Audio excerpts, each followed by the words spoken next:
Charles Ponzi, the original scheme.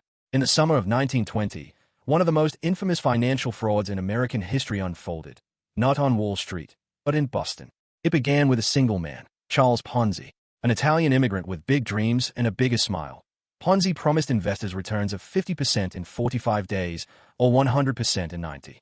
His claim? A legitimate arbitrage involving international postal reply coupons, mail credits exchanged across countries.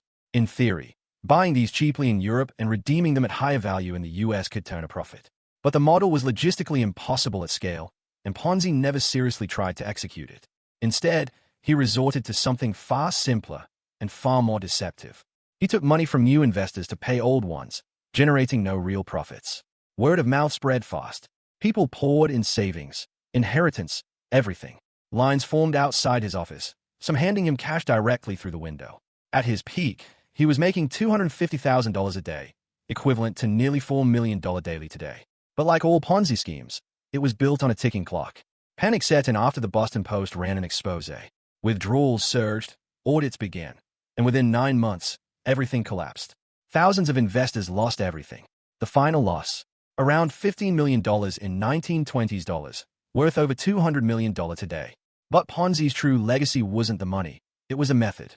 His simple, scalable formula became the model for future financial fraud, and his name became synonymous with deception. Today, Ponzi scheme lives on as a warning. Charles Ponzi served prison time, was deported, and died nearly penniless in Brazil. But the metaphor of his scam, robbing Peter to pay Paul, has never gone away. It was only the beginning. Jordan Belfort, the real wolf of Wall Street. In the late 1980s and early 90s, on the east coast of the US, a charismatic, fast-talking stockbroker named Jordan Belfort was building an empire, one that looked like the American dream on the outside, but wasn't. Through his firm, Stratton Oakmorn, Belfort orchestrated one of the most notorious stock manipulation schemes in modern history, swindling thousands of middle-class investors out of an estimated $200 million. At the core of the scheme was a strategy known as a pump and dump. Here's how it worked. Belfort's brokers would cold call unsuspecting investors and aggressively push them to buy obscure, low-value penny stocks, many of which Stratton Oakmorn secretly controlled. As hype built, prices soared. Meanwhile, the firm would quietly sell off its own holdings at the top. Once they cashed out, the stocks crashed, leaving average investors with worthless shares. Then they did it again and again. Stratton Oakmorn wasn't just a scam, it was a performance. Lavish drug-fueled parties, wild office antics, and even a live lion in the boardroom were part of its over-the-top, carefully curated image. Though never publicly listed on Wall Street, the firm became a symbol of unchecked greed, deception, and regulatory failure in the finance world. Eventually, Belfort was indicted for securities fraud and money laundering, serving 22 months in federal prison and ordered to repay hundreds of millions in restitution. Today, he markets himself as a motivational speaker. But the damage is lasting. People lost life savings. Families were ruined. Retirements erased. Years later, his story was dramatized in Martin Scorsese's The Wolf of Wall Street, turning Belfort into a household name, but also blurring the line between infamy and icon. This wasn't just a financial scheme. It was a warning. Because sometimes, the real wolves aren't outside the gates. They are already inside, wearing suits. Jérôme Kerviel, the $6.7 billion rogue trader. In January 2008, as the global financial system stood on the edge of collapse, one man pushed it just a little closer. Jérôme Kerviel, a 31-year-old trader at Société Générale, one of France's largest banks, was about to become the face of one of the largest trading losses in financial history. What's most shocking? He wasn't a criminal mastermind or corrupt executive. He was a low-level junior trader, with access and just enough knowledge to break the system from the inside. Over the course of 2 years, Kerviel built and authorized trading positions totaling over $70 billion, nearly double the bank's total market value at the time. He made early profits that earned him praise and bonuses. But as his positions grew, he covered them up with fake hedges, fabricated offsetting trades, and doctored documentation. He wasn't stealing money. He wasn't embezzling it. He was making massive directional bets, essentially gambling global markets using the bank's money, without approval. By January 2008, his trades had spiraled out of control. When they were discovered, Société Générale was forced to rapidly unwind his positions in collapsing markets, triggering a loss of $6.7 billion. The damage was instant. Stock prices fell. The bank's credibility was destroyed. And while customers and the general public didn't lose money directly, thousands of shareholders, and many French citizens, did. The scandal rocked Europe. Kerviel insisted his managers turned a blind eye as long as he delivered profit. The bank claimed he acted completely alone, a rogue trader exploiting system failures and weak oversight. In the end, Kerviel was charged with abuse of confidence, falsifying documents, and unauthorized use of the bank's computer systems. He was sentenced to 5 years in prison, though much of it was suspended. But the message was clear. You don't need a Ponzi scheme or a fake company to wreak financial havoc. One person inside the system, with access and pressure, can do the job just fine. And in Kerviel's case, he nearly took down an entire bank by himself. Theranos, blood lies. In Silicon Valley, a place built on billion-dollar dreams, Elizabeth Holmes stood out. Black turtleneck, deep voice, and a promise that with just a drop of blood, she could revolutionize medicine. Her company, Theranos, claimed it had created a sleek device that could run hundreds of diagnostic tests from a single finger prick. No needles, no labs, no pain. By 2014, Theranos was valued at $9 billion, and Holmes became the youngest self-made female billionaire. She was compared to Steve Jobs. But there was one massive problem. The technology didn't work.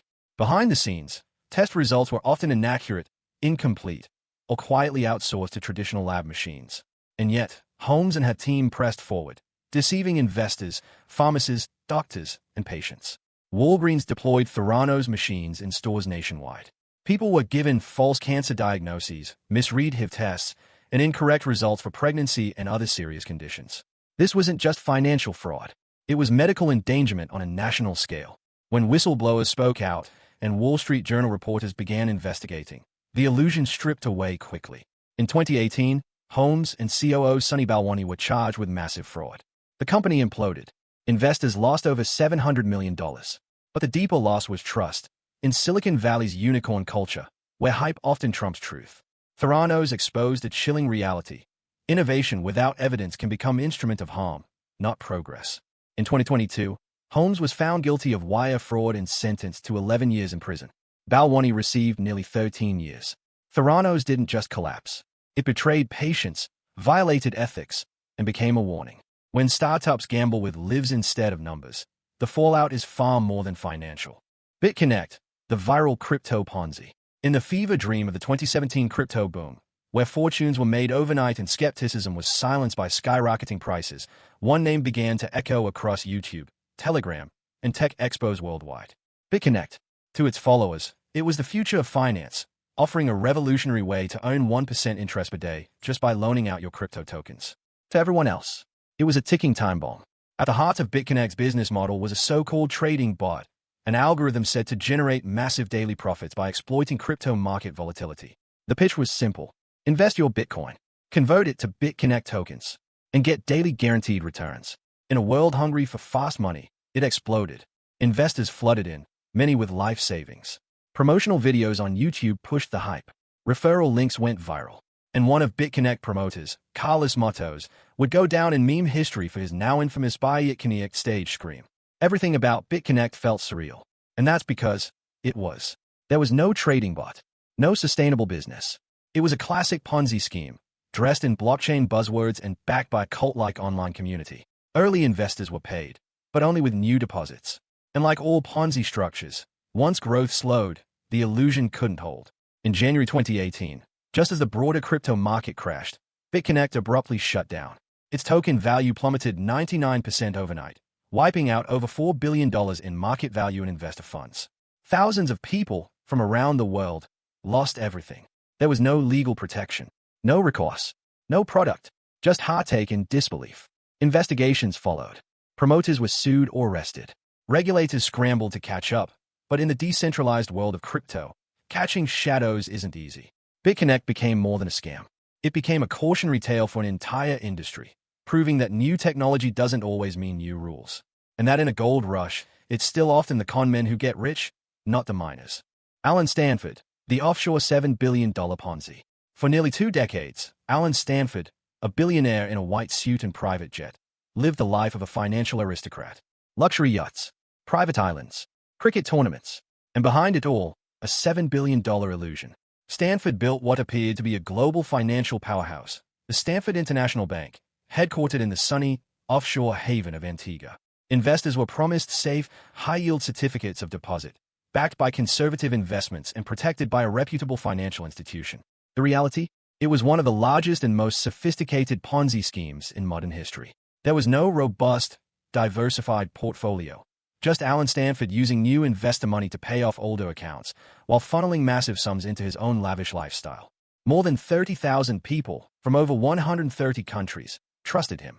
Many were retirees, small business owners, families that bet their futures on what they were told was the safest financial opportunity in the Caribbean. And in return, they got nothing but empty bank statements and false assurances. What made Stanford's fraud even more dangerous wasn't just the financial loss, it was the illusion of legitimacy. He had diplomatic ties, political donations in Washington, and glowing PR coverage. His bank operated like a real institution, regulated, respected, and left largely untouched for years. Warnings were ignored. Whistleblowers were silenced, and suspicions were buried under layers of Stanford's charm, influence, and carefully constructed lies. The fall came in 2009, when the SEC finally filed charges. The empire crumbled. Stanford was convicted on 13 counts of fraud, including wire and mail fraud, obstruction of justice, and money laundering. He was sentenced to 110 years in federal prison. But for many victims, some of whom lost their life savings, the damage could never be undone. Alan Stanford showed that you don't need Wall Street to commit massive financial fraud. All you need is a smiling face, a fake bank, and just enough power to pull the strings. China's Ezbuy, fake P2P lending platform. In the early 2010s, China's tech scene was booming. Fintech startups were exploding, aiming to modernize personal finance for millions. Leading that wave, at least on the surface, was a peer-to-peer lending platform called Ezbuy. It branded itself as a revolutionary microfinance hub, a place where ordinary citizens could invest in loans without the banks and aim 9 to 14% returns, far higher than traditional savings.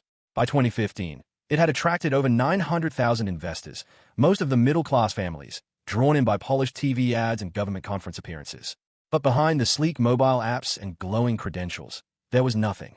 Ezbuy was a $7.6 billion Ponzi scheme, one of the largest in Chinese history. Roughly 95% of its listed investment products were fake. The company used money from new participants to repay earlier ones and diverted millions into luxury goods, lavish offices, and political bribes. At one point, executives buried 90 boxes of falsified records underground to hide evidence. The fraud didn't happen in secret.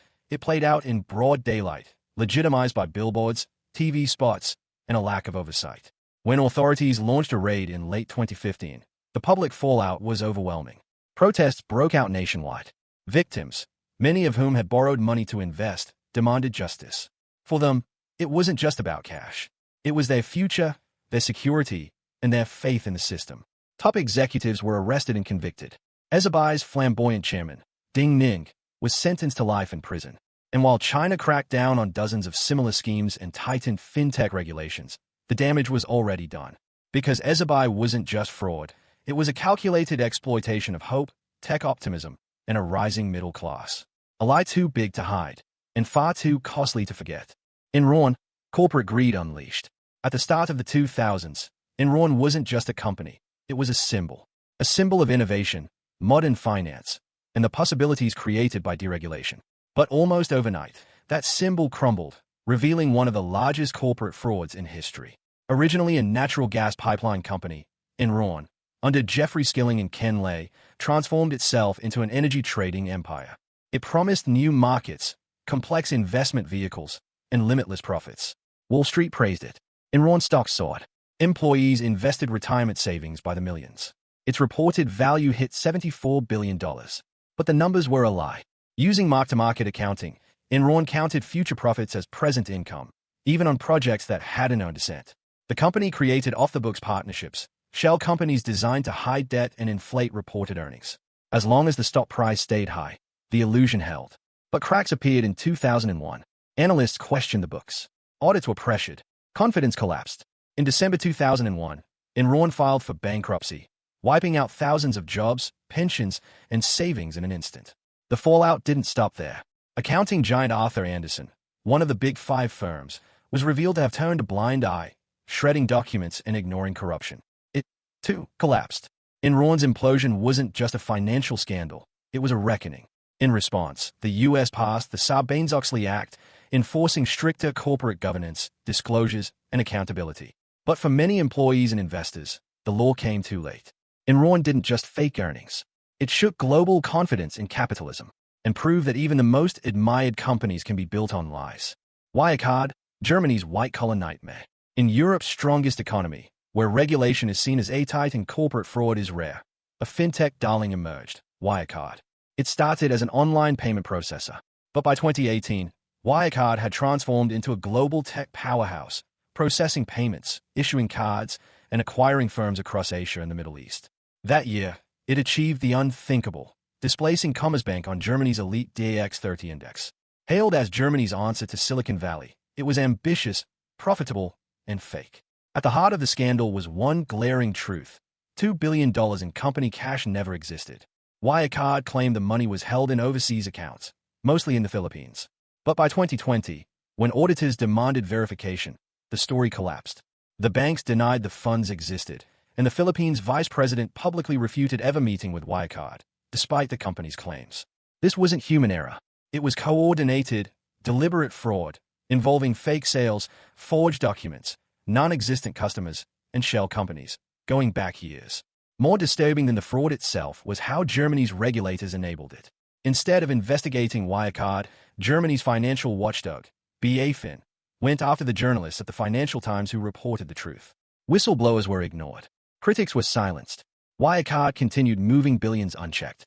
In June 2020, the company finally admitted 1.9 billion euros was simply missing. CEO Markus Braun was arrested. COO Jan Marsalek vanished, still believed to be hiding in Russia or Belarus, possibly under intelligence protection.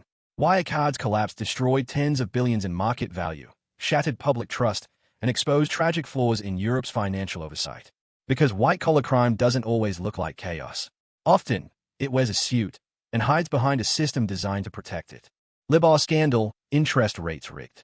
At the heart of the global financial system, there's one number that quietly affects almost everything. Loans, mortgages, credit cards, student debt. One rate used as the benchmark for hundreds of trillions of dollars in financial contracts worldwide. That number was Libor, the London Interbank Offered Rate. It was supposed to reflect honest estimates of what banks would charge to lend to each other. But for years, behind closed doors, that number wasn't being calculated. It was being manipulated.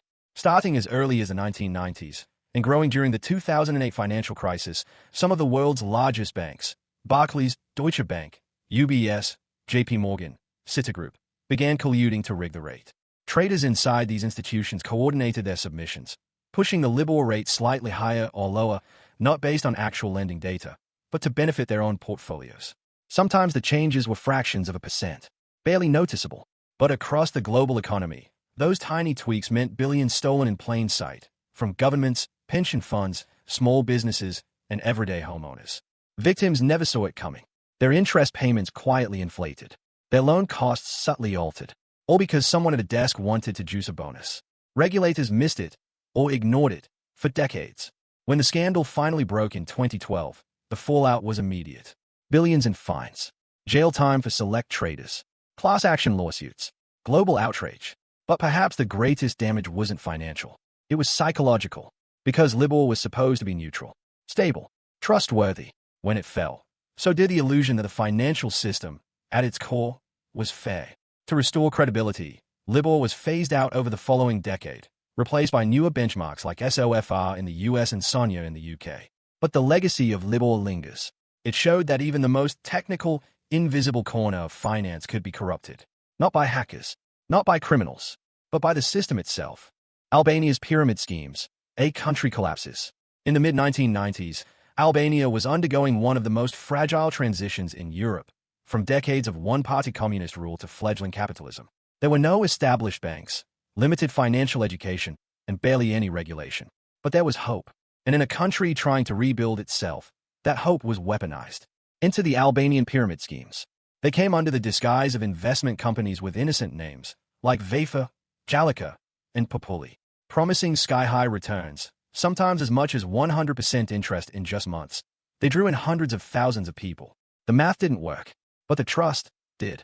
People sold homes, livestock, even family jewelry. They took out loans. They emptied life savings. And by 1996, two-thirds of the Albanian population had invested in at least one of these schemes. It was, by every definition, a house of cards, with no real investments, no backing, and no intention of holding long-term. Just classic Ponzi mechanics, disguised as rapid economic growth. Then, in early 1997, the impossible happened. The schemes began to collapse simultaneously. In a matter of weeks, $1.2 billion vanished, more than 50% of the country's GDP at the time. But this wasn't just a financial loss. This was societal implosion. Riots broke out nationwide. Banks and offices were burned. Military bases were looted. Weapons fell into civilian hands. Soon, Albania was in open chaos. Armed groups roamed city centers. The government collapsed. Anarchy spread. By the time temporary peace was restored, over 2,000 people had died. The Albanian pyramid scheme stand as a horrifying case where financial scam didn't just hurt people. It collapsed an entire nation. And the most tragic part? It wasn't led by sophisticated Wall Street traders or high-tech fraud networks. Just average people, chasing opportunity, in a country desperate for stability. Proof that sometimes, all it takes is trust in the wrong hands, and a single lie, repeated loudly enough. Bernie Madoff, the greatest fraud ever pulled. It was the biggest name, the cleanest reputation, a Wall Street insider who defined wealth for decades. Bernie Madoff wasn't just trusted by investors, he was idolized. Former NASDAQ chairman, billionaire financier, and the man behind one of the most devastating financial crimes in modern history. For over 40 years, Madoff ran what appeared to be a legendary investment firm.